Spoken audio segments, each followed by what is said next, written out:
Students, welcome to my channel Horizon Mantra Education. आज हम discuss करेंगे हमारा चैप्टर नंबर 7 का पार्ट 2 जो कि है आपका राइट टू इक्वालिटी।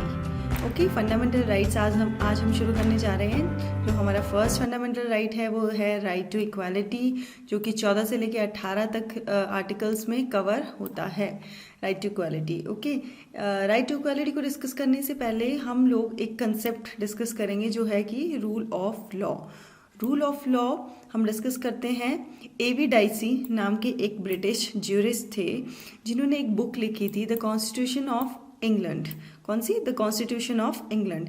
इस बुक में इन्होंने रूल ऑफ लॉ का कंसेप्ट मेंशन किया है, जिसमें कहा गया है कि अगर कोई इंसान, चाहे वो प्रधानमंत्री हो या एक पियून हो या आईएएस ऑफिसर हो या एक सिंपल सा कांस्टेबल हो, वो अगर उसका कोई एक्शन लीगली जस्टिफाइड नहीं है तो जो हमारा लॉ है उन सभी इंसानों को इक्वली ट्रीट करेगा और उनको एक ही नज़र से देखेगा। इसका मतलब है आपका रूल ऑफ लॉ, जिसमें कि आपका लॉ ही सुप्रीम है, आपका लॉ सुप्रीम है। ठीक है, और जो आपका ये रूल ऑफ लॉ का कंसेप्ट है ना, ये हमारे इंडियन कॉन्स्टिट्यूशन के सिर्फ 2 जगह देखने को मिलता है जहाँ पे इक्वालिटी की बात की गई है। एक है आपका फर्स्ट प्रीएम्बल और एक है आपका आर्टिकल 14। प्रीएम्बल में कहाँ पे है? प्रीएम्बल में एक जगह आपको लिखा होगा equality of status and opportunity. ठीक है, यहाँ पे इक्वालिटी की बात की गई है। और जो आपका आर्टिकल 14 है, आज हम आर्टिकल 14 डिस्कस करेंगे। उसमें भी आपको 2 चीज़ें दी गई हैं, 2 क्लॉजेस दी गए हैं। एक है equality before law and equal protection of law. ठीक है, इक्वालिटी बिफोर लॉ हम डिस्कस करेंगे। इक्वालिटी बिफोर लॉ जो कि आपका आर्टिकल 14 का क्लॉज 1 है। ठीक है, इसमें क्या बात की गई है? Absence of any special privileges in favour of any person. मतलब कि किसी भी इंसान को कोई स्पेशल प्रिविलेज नहीं मिलेगा उसके स्टेटस के बेस पे, उसके क्या वो इंसान रिच है, पुअर है, उसके कास्ट के बेस पे। मतलब इसके ग्राउंड्स बहुत सारे हैं। मतलब किसी भी इंसान को कोई स्पेशल प्रिविलेजेस नहीं मिलेंगे और जो आपका जो लॉ है वो ही सुप्रीम रहेगा कि no person is above the law. Law से ऊपर कुछ नहीं है, लॉ ही सबसे बड़ा, हमारे कॉन्स्टिट्यूशन में लॉ को ही सबसे ज़्यादा महत्वता दी गई है। अब आता है आपका the equal subjection of all the persons to the ordinary law. मतलब कि ऑर्डिनरी लॉज जितने भी हमारे लैंड के हैं, जो कि हमारे कोर्ट डिसाइड करता है लॉज के बारे में, बनाता पार्लियामेंट है बट डिसाइड कोर्ट करता है। ठीक है, तो वो equal subjection of all the person, मतलब सबके लिए वो लॉज बराबर हैं। ठीक है, अब आता है आपका इक्वल। और ये जो आपका इक्वालिटी बिफोर लॉ है, ये एक नेगेटिव कैरेक्टर है। मतलब इसमें एक नेगेटिव अप्रोच है कि हमें डिस्क्रिमिनेट नहीं करना है, नहीं करना चाहिए। मतलब किसी भी पर्सन को कोई स्पेशल प्रिविलेजेस नहीं देने चाहिए। ठीक है, ओके, ये यहाँ पे एक नेगेटिव अप्रोच है। अब आपका है इक्वल प्रोटेक्शन ऑफ लॉ, जो कि हमारे आर्टिकल 14 के 2nd क्लॉज में आता है। इसमें क्या बात की गई है कि no universal application of law. No universal application of law मतलब कि अब आपको यहाँ एक और चीज़ आपको बता दूँ, the equality of treatment under equal circumstances. मतलब अगर आपके सर्कमस्टांसेस इक्वल हैं, मतलब 2 लोग सेम सिचुएशन में हैं, तो ट्रीटमेंट आप इक्वल कर सकते हो। मतलब आप एक ही ट्रीटमेंट उनको दे सकते हो, एक ही तरह से उनको पनिश कर सकते हो, both in the privileges conferred and liabilities imposed by the laws, दोनों। फिर आता है आपका similar application of the same laws to all the persons who are similarly situated. मतलब अगर दोनों की सिचुएशंस अलग हैं, 2 लोगों की सिचुएशंस अलग है, तो आप सेम लॉ अप्लाई नहीं कर सकते हो। आपको similar application of same laws तभी हो सकता है जब दोनों सेम सिचुएशन पे हो।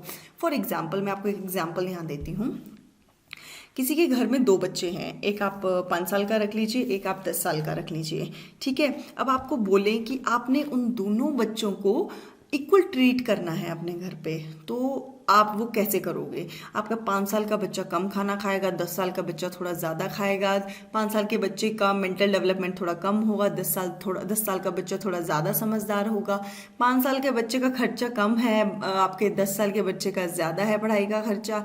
तो दोनों अलग सिचुएशन में है और इस केस में हम लोगों को दोनों की नीड्स को डिफरेंशिएट करना पड़ेगा, मतलब एक तरह से उनको क्लासीफाई करना पड़ेगा कि एक 10 साल के बच्चे के लिए क्या ज़रूरी है और एक आपके 5 साल के बच्चे के लिए क्या ज़रूरी है। ठीक है, तो यही चीज़ आपको बता रही हूँ मैं यहाँ पे कि no universal application of the law, कि एक कोई यूनिवर्सल लॉ नहीं है कि जो सबके ऊपर एप्लीकेबल होगा, क्योंकि अगर हमें कोई पब्लिक का वेलफेयर करना है तो आपको पता है कि आपको पता है कि हमारी कंट्री एक डाइवर्स कंट्री है। यहाँ पे बहुत टाइप के लोग मिलेंगे, एजुकेटेड, इलिटरेट और इलिटरेट, लिटरेट आपको मिलेंगे। इतनी सारी कास्ट हैं, रिलीजन्स हैं। ठीक है, तो यहाँ पे क्लासिफाई करना बहुत ज़रूरी है for the welfare of the state. ठीक है, अब it permits reasonable classification of the person, objects and transaction by the law. मैंने आपको बताया कि क्लासिफाई करना बहुत ज़रूरी है। ठीक है, तो it should not be based on the arbitrary base पे नहीं होना चाहिए classification, rather it should be based on the intelligible, differential and substantial distinction. इसका मतलब क्या है कि मैंने आपको एग्जाम्पल दिया था बच्चे का, एक और एग्जाम्पल यहाँ देती हूँ आपको। फॉर एग्जाम्पल कहीं पे हमें किसी स्कूल में टेस्ट कंडक्ट करवाना है, तो आप 10th क्लास के बच्चे को और एक 5th क्लास का बच्चा है, उनको अगर आप सेम पेपर आप दे दोगे तो आपको रिजल्ट अच्छा मिलेगा? नहीं मिलेगा ना। आपको जो डिज़ायर्ड रिजल्ट चाहिए आपको वो नहीं मिलेगा, क्योंकि 5 साल का बच्चा वो एग्ज़ाम आपका कभी भी क्रैक नहीं कर पाएगा, उसका स्कोर थोड़ा कम रहेगा, और जो आपका 10th क्लास का बच्चा है उसका थोड़ा ज़्यादा रहेगा।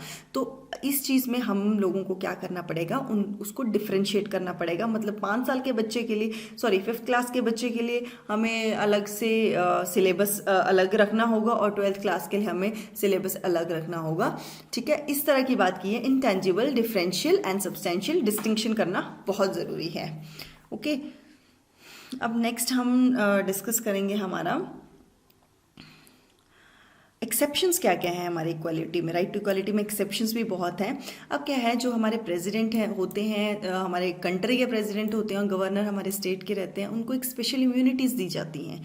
ठीक है, प्रेसिडेंट और governor is not answerable to any court for the exercise and performance of powers and duties of his office. मतलब कि प्रेसिडेंट और जो गवर्नर होते हैं वो आंसरेबल नहीं है किसी भी कोर्ट को, जो भी वो काम करते हैं। जैसे आपके पावर, जो आपका प्रेसिडेंट है वो ऑर्डिनेंस इशू कर सकते हैं, और गवर्नर भी कोई अपनी अगर गवर्नर भी कोई ऐसा काम करते हैं तो they are not answerable to any court उनके ड्यूरिंग हिज ऑफिस, जब तक वो अपने ऑफिस में हैं, मतलब जब तक उनका टर्म है। ओके, अब आता है no criminal proceedings. No criminal proceeding हम कोई भी no criminal proceeding shall be instituted और कॉन्टिन्यूड अगेंस्ट द प्रेसिडेंट और governor in any court during his term of office. अब ये बात हो रही है during his term of office. अगर वो ऑफिस पे हैं, अगर मतलब वो अपनी कुर्सी पर हैं, तो मतलब कि आप उन पर कोई भी क्रिमिनल प्रोसीडिंग्स को इंस्टीट्यूट नहीं कर सकते और कंटिन्यू भी नहीं कर सकते अपने प्रेसिडेंट और गवर्नर के against. Okay, no process for the arrest and imprisonment of the president governor. आप ना तो उनको अरेस्ट कर सकते हो, ना उनको जेल में डाल सकते हो। ठीक है, shall be issued from any court. No civil proceedings, आपको क्रिमिनल प्रोसीडिंग्स भी नहीं करनी है, सिविल प्रोसीडिंग्स भी आप नहीं कर सकते in respect to any act done by him. हाँ, अगर उनकी पर्सनल कैपेसिटी पे आप कोई भी सिविल प्रोसीडिंग्स कोई भी कोर्ट में नहीं कर सकते हो until the expiration of 2 months। इस चीज़ के लिए जो सिविल प्रोसीडिंग्स हैं, इस चीज़ के लिए हमें पहले 2 months पहले उनको एक नोटिस देना पड़ता है। ठीक है, उसके बाद आप कोई सिविल प्रोसीडिंग कर सकते हो। कितने मंथ्स का? 2 months का हमें नोटिस देना पड़ता है हमारे आपके प्रेसिडेंट और गवर्नर को। तो उसके बाद कोई भी सिविल प्रोसीडिंग किसी कोर्ट में चल सकती है।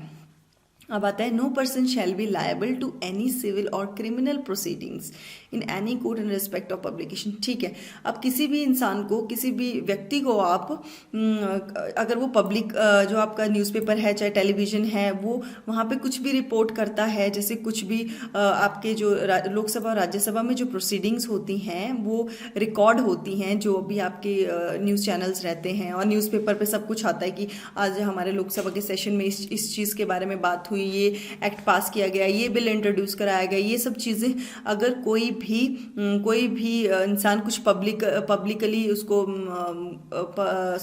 न्यूज़पेपर या फिर आपके किसी चैनल में उसको एडवर्टाइज करता है या कुछ भी करता है, तो उस पर्सन के खिलाफ आप कोई भी सिविल और क्रिमिनल प्रोसीडिंग कोर्ट में नहीं कर सकते हो। ये आपके आर्टिकल 361A में है। No member of the parliament shall be liable to any proceeding in any court in respect of anything said or any vote given by him in the parliament or any committee। Parliamentarian जो भी है, MP जितने भी हैं हमारे, अगर वो कुछ भी आपके पार्लियामेंट में वोट कुछ भी किसी के बारे में कुछ बोलते हैं, वो भी लिमिट्स में रह के, ऐसा नहीं कि आप कुछ भी वहाँ बोल सकते हो। और any vote given by him, उसकी मर्जी है, वो किसी को भी वोट कर सकता है, तो वो किसी भी प्रोसीडिंग के लिए लायबल नहीं है। किसी भी कोर्ट में आप उसके ऊपर प्रोसीडिंग नहीं कर सकते हो। ये आता है आपका आर्टिकल 105 में। फिर आता है आपका no member of legislature, same thing, ये आपका पार्लियामेंट के बारे में होगा, ये आपके स्टेट के लेजिस्लेचर में हो गया। और ये आता है आपका 194 आर्टिकल में, सेम, कोई भी आपका MLA है उसके लिए भी ये सेम चीज़ अप्लाई होती है जो आपके ऊपर वाले पॉइंट में थी। ठीक है, अब आता है आपका आर्टिकल 31C, ये काफ़ी इंपॉर्टेंट है।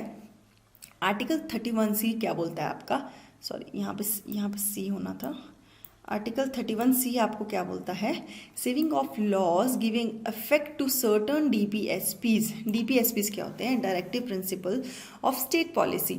मतलब कुछ प्रिंसिपल्स ऐसे हैं जिसके मद्देनज़र आपका जो स्टेट होता है उनको उन प्रिंसिपल्स को ध्यान में रखते हुए आपकी स्टेट को अपनी स्टेट के लोगों के पब्लिक के वेलफेयर के लिए लॉज बनाने होते हैं, उन प्रिंसिपल्स को ध्यान में रखते हुए। ठीक है, वो होते हैं आपके DPSPs। अब इस आर्टिकल 31C में क्या लिखा गया है, सेविंग ऑफ लॉज, जो कि giving effect to certain DPSP। अब क्या है आपका आर्टिकल 31C जो है वो एक्सेप्शन है आपके आर्टिकल 14 को। It provides that the laws made by the state for implementing the DPSP, जो लॉज बनाए जाते हैं आपके स्टेट के द्वारा, जो कि इम्प्लीमेंट और जो DPSP के जो प्रिंसिपल्स को, जो आपके DPSP के प्रिंसिपल्स को है, और खासकर जो आपके क्लॉज B 39 आर्टिकल 39 के A, B और C में आते हैं, they can't be challenge on the ground that they are violative of article 14। ठीक है, तो ये जो है ये जो आपका 31C है, ये आपके उन लॉज को प्रोटेक्ट करता है जो आपके DPSP के 39 आर्टिकल के क्लॉज B और C को इम्प्लीमेंट करने के लिए आपको, अगर आपको लगता, अगर उसमें ये लगता है कि जो आपका आर्टिकल 14 है वो कहीं ना कहीं वॉयलेट हो रहा है, तो वो उसको आप उस चीज़ को चैलेंज कोर्ट में नहीं कर सकते हो, क्योंकि ये जो आर्टिकल 31C है ये स्पेसिफिकली आर्टिकल 14 को सेव करता है वहाँ पे। ठीक है, तो आप ये चीज़ वहाँ पे नहीं कर सकते हो, मतलब आप उसको कोर्ट में चैलेंज नहीं कर सकते हो कि हमारा फंडामेंटल राइट आर्टिकल 14 इक्वालिटी जो है वो वॉयलेट हुआ है। Okay, where article 31 comes in, article 14 goes out. Okay, फिर है हमारा आर्टिकल 15। आर्टिकल 15 में क्या है, prohibition of discrimination on the grounds of religion, race, caste, sex and place of birth. ये कुछ क्राइटेरिया हैं, religion, race, caste, sex and place of birth. ठीक है, इसमें भी क्लॉजेज हैं आपके, इसमें 5 क्लॉज हैं आपके 5 क्लॉजेज हैं। ठीक है, जो आपका क्लॉज 1 है, क्लॉज 1 में क्या चीज़ है कि स्टेट जो है हमारी, वो किसी भी इंसान को, किसी भी सिटीजन को हमारे ये आर्टिकल 15 का क्लॉज 1 है, ये सिर्फ हम इंडियन सिटीजन पर ही एप्लीकेबल है, फॉरेनर्स के लिए नहीं है। Citizen on the ground of only of religion, race, caste, sex and birth of place के बेस पे हम किसी भी इंसान के साथ, किसी भी नागरिक के साथ स्टेट जो है वो उसके साथ भेदभाव नहीं कर सकती है। ये आपका है क्लॉज 1। फिर आता है क्लॉज 2। क्लॉज 2 में सेम चीज़ है। ठीक है, सेम चीज़ है, बट इसमें क्या है, स्टेट और प्राइवेट इंडिविजुअल दोनों इन्वॉल्व हैं।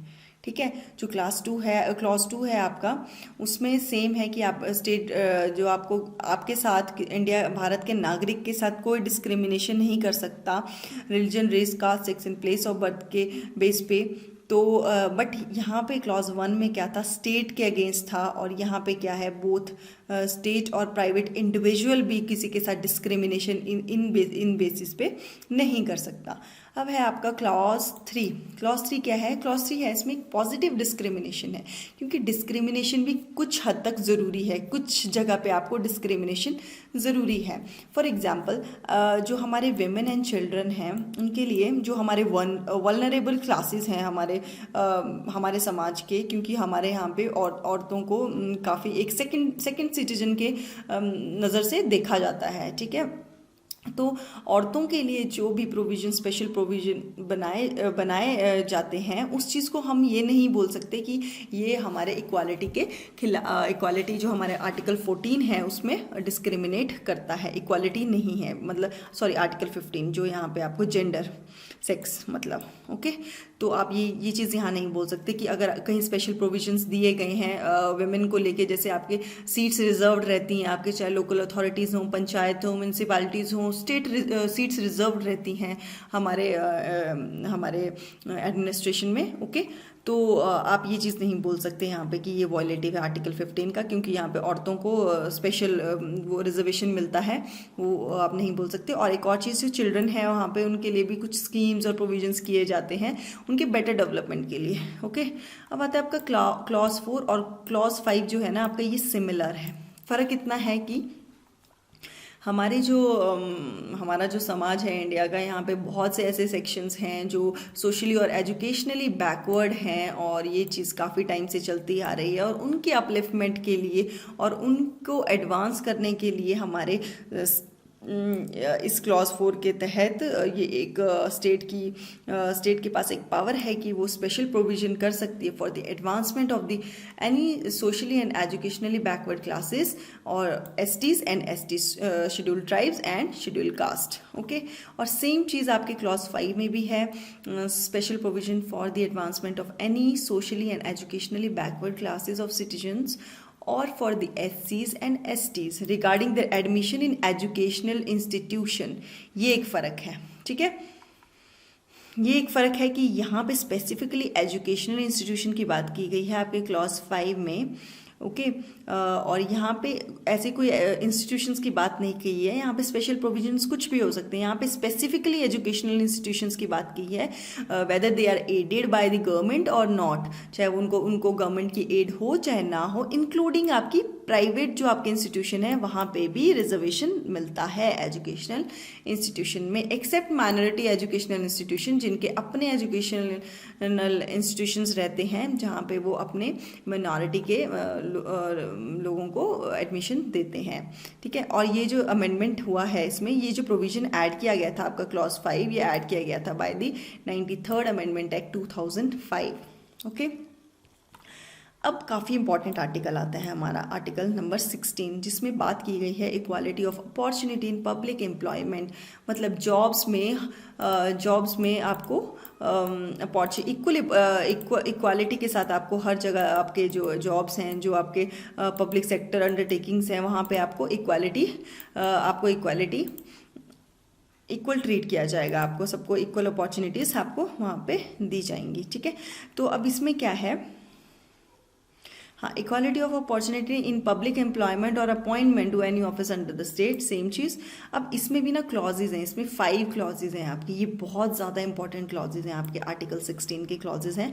आर्टिकल जो क्लॉज 1 है इसमें स्कोप की बात की गई है, मतलब कि सारे जितने भी आपके जो पब्लिक सेक्टर अंडरटेकिंग्स हैं, पब्लिक अंडरटेकिंग्स हैं, उसमें जो सब लोगों को इक्वल अपॉर्चुनिटी दी जाएगी, ठीक है। और जो आपका क्लॉज 2 है उसमें 7 ग्राउंड्स के बेस पे आपके साथ कोई डिस्क्रिमिनेशन नहीं कर सकता अपॉर्चुनिटी में, ठीक है।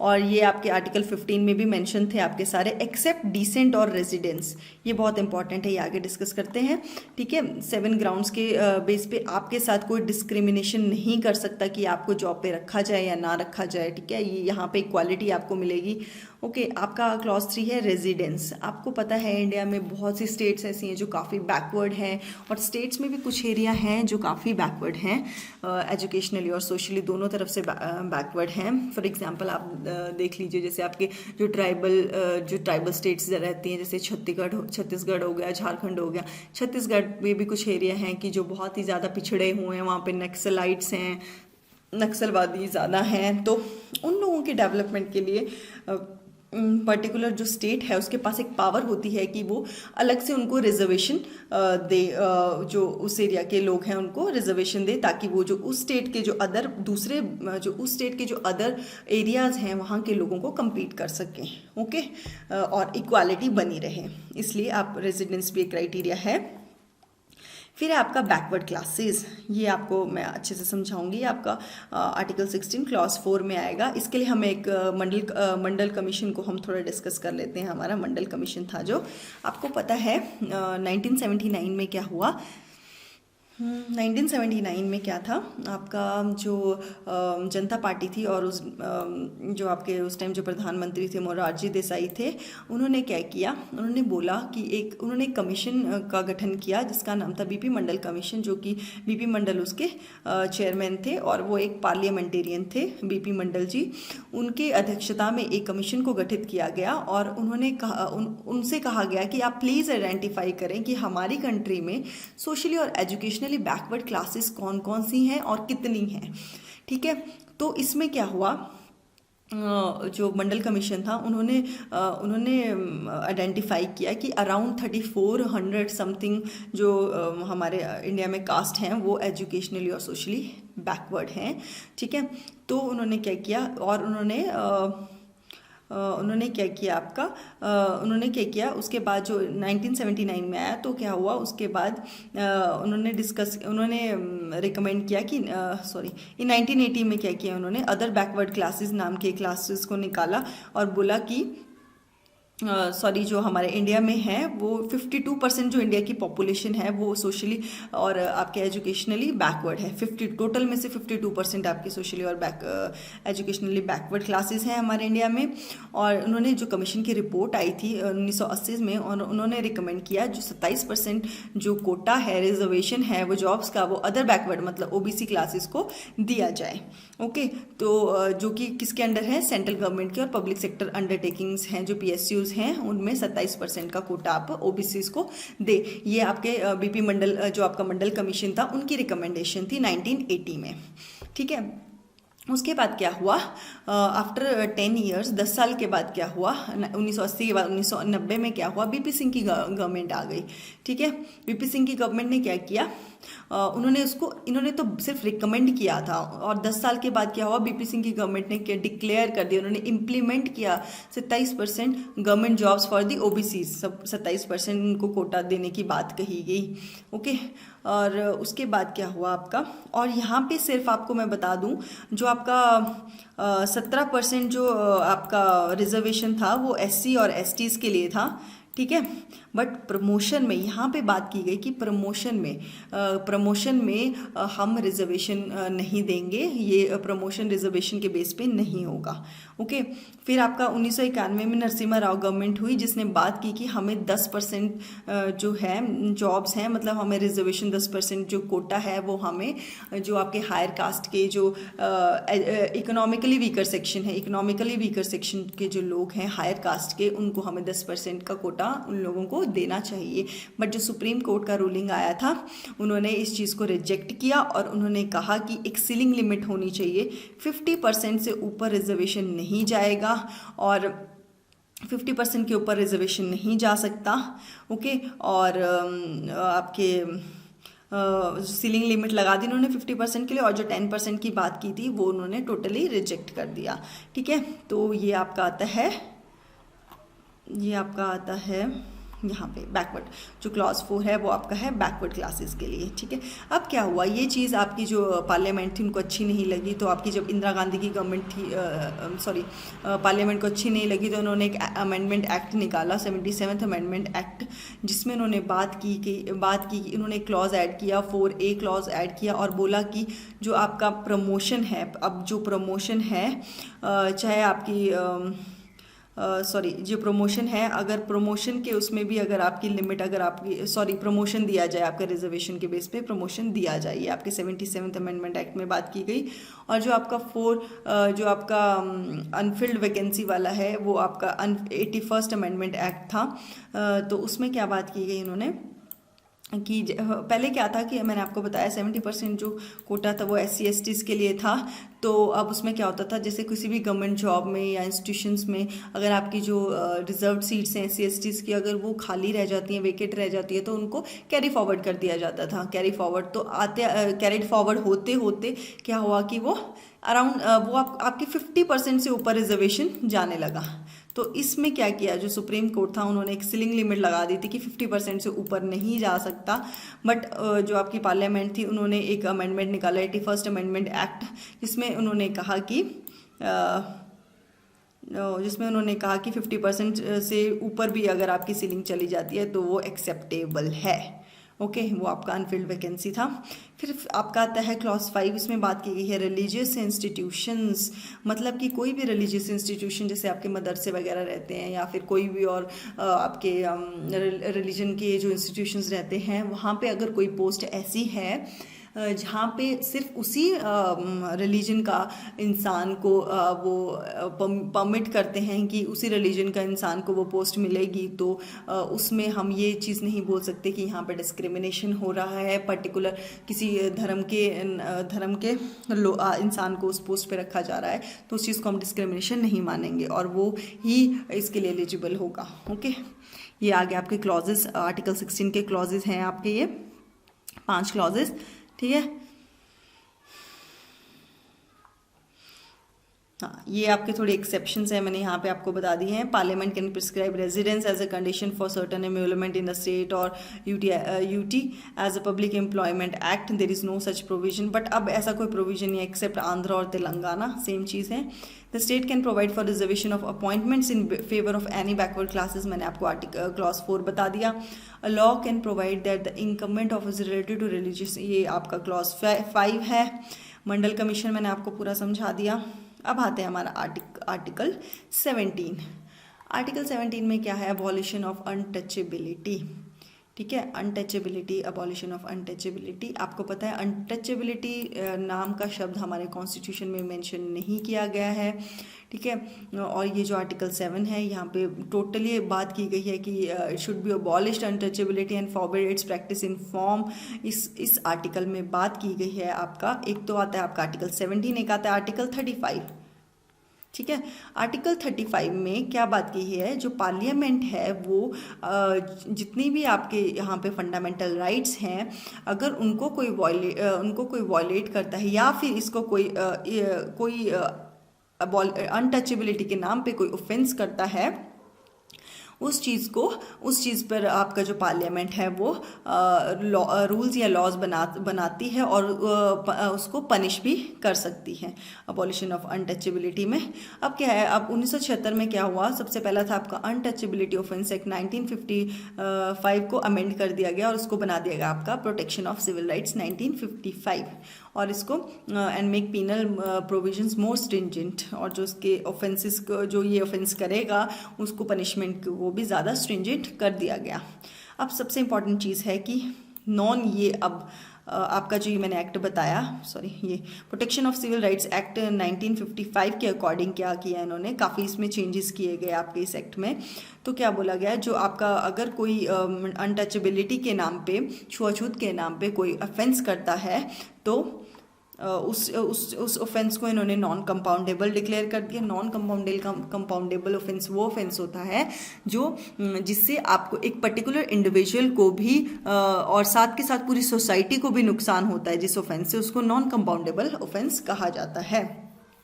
और एनहांसमेंट ऑफ पनिशमेंट कर दिया गया इस एक्ट के अंदर, एनहांसमेंट ऑफ पनिशमेंट कर दिया गया, पनिशमेंट को बढ़ा दिया गया। ड्यूटी ऑफ पब्लिक सर्वेंट, जो भी पब्लिक सर्वेंट होगा उसकी एक ड्यूटी होगी कि वो अगर कोई किसी के खिलाफ अनटचेबिलिटी का कोई ऑफेंस करता है तो एक पब्लिक सर्वेंट की ड्यूटी होती है कि वो उस चीज़ को इन्वेस्टिगेट करे। अगर वो इन्वेस्टिगेशन करने से इनकार करता है तो वो भी उस ऑफेंस के लिए लायबल होगा। और प्लेस ऑफ वर्शिप, अगर किसी प्लेस ऑफ वर्शिप पे अनटचेबिलिटी जैसी चीज़ को प्रैक्टिस किया जाता है तो उसके खिलाफ भी आपके जो स्टेट है उसके पास पावर होती है कि वो उसको पनिश कर सके और उसको एक या फिर सोशल उस पर एक इकट्ठा कोई फाइन लगा के या फिर कुछ पनिश कर सके। ये सारी पावर आपकी स्टेट गवर्नमेंट के पास होती है। ओके, फिर आता है हमारा आर्टिकल 18। आर्टिकल 18 है अबॉलिशन ऑफ टाइटल्स। इसमें ये बहुत सिंपल सा आर्टिकल है। इसमें बात की गई है कि जैसे हेरिडिटरी टाइटल्स पहले मिलते थे, राजा महाराजा जैसे टाइटल्स पहले दिया जाते थे, नवाब हिंद, ऐसे ऐसे टाइटल्स हेरिडिटरी टाइटल्स थे, उनको अबॉलिश कर दिया गया। और जो जैसे और सिर्फ एक्सेप्ट मिलिट्री और एकेडमिक डिस्टिंक्शन, जैसे मिलिट्री में मेजर, सूबेदार, मेजर एंड ऑल, कैप्टन वगैरह के जो रैंक्स मिलते हैं सिर्फ वही टाइटल्स हम लगा सकते हैं। और एकेडमिक डिस्टिंक्शन जैसे डॉक्टर हो गया, किसी ने डॉक्टरेट कर लिया, पीएचडी कर लिया, उसके नाम के आगे डॉक्टर लग गया, ठीक है, तो वो चीज़ हम उस चीज़ को हम एक्सेप्ट कर सकते हैं, बट किसी के नाम के आगे हम टाइटल नहीं लगा सकते। आप किसी भी टाइटल को किसी भी फॉरेन कंट्री से एक्सेप्ट नहीं कर सकते हो। अगर कोई फॉरेनर हमारी कंट्री में किसी ऑफिस पे है, किसी पोजीशन पे है और किसी पोजीशन पे है, किसी ऑफिस में है, तो he can't accept any title from any state. वो किसी और स्टेट से कोई टाइटल एक्सेप्ट नहीं कर सकता without the consent of the president.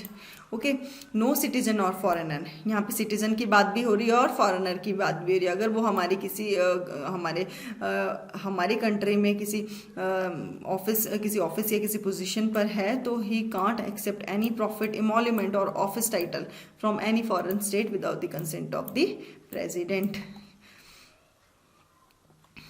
Okay, ये हो गया हमारा आर्टिकल 18। अब हम जो हमारा नेक्स्ट चैप्टर है उसमें हम डिस्कस करेंगे हमारे नेक्स्ट जो हमारे आर्टिकल्स हैं, आर्टिकल 19, 20, 21 और 22, मतलब इससे आगे हम सारे आर्टिकल हम हमारे डिस्कस करेंगे। ठीक है, तो आज के इस टॉपिक के लिए इतना ही। राइट टू इक्वालिटी काफ़ी इंपॉर्टेंट आर्टिकल्स हैं इसमें। ओके, तो आशा करती हूँ आपको मेरा चैनल और वीडियो अच्छा लगा होगा। मैं अपनी तरफ से पूरी कोशिश कर रही हूँ कि आपको जितना ज़्यादा से ज़्यादा नॉलेज हो मैं दे सकूँ। ठीक है, तो आपसे रिक्वेस्ट करती हूँ कि प्लीज़ मेरे इस चैनल को लाइक करें, सब्सक्राइब करें, रेट करें, रिकमेंड करें और शेयर भी करें ताकि दूसरे लोगों तक भी उन लोगों को भी फ़ायदा हो सके। Okay, so all the best, good day.